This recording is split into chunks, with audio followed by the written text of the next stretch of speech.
I'm Christopher, and I want to tell you how sometimes God calms a storm, and sometimes he calms me as his child. As a pastor's son and grandson, I so often throughout my life experienced how God provided for our family in just amazing ways.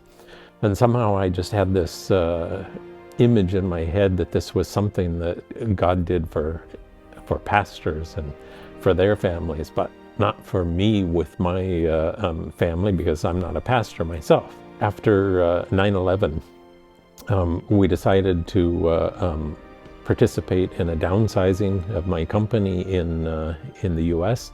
and to move to Germany to be near family. And that meant we had to sell our house in the most difficult housing market in the history of the U.S. We also were in a phase in between where the money, the unemployment money that I received was just enough to cover our housing costs, but not enough to cover groceries or for diapers for our children. And so we raided all of our piggy banks, and we calculated how much money we needed to get through this phase, and then we prayed and asked God to somehow provide for us so that we could just be able to buy the basics, and that we'd be able to sell our house in time before our move. That day, there was a woman that drove into our garden and insisted on giving us money, and it turned out to be half of what we had calculated that we needed.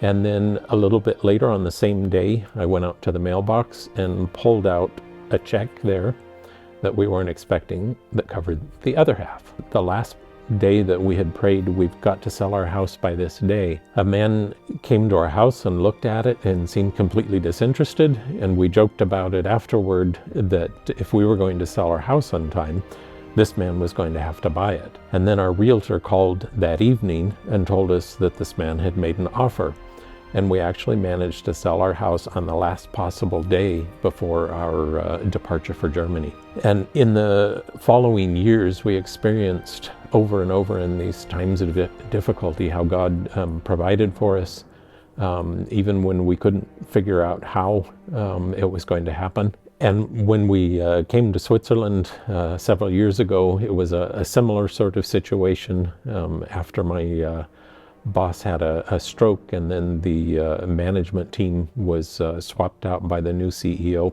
It was very clear that God was sending us here to Switzerland and that he was providing for us. Shortly before Christmas, I heard a song, and I told my wife, I said, I just heard the story of our life in a song. And it was, the song says, sometimes he calms a storm and other times he calms his child. And that's something that we experience all the time, over and over, and it's something in a time now that we're finding ourselves in a similar situation again. We know that we can trust that God is going to provide for us, and that we don't have to worry about it. Sometimes he'll calm the storm, and sometimes he'll calm us as he does what he decides to do according to his timeline.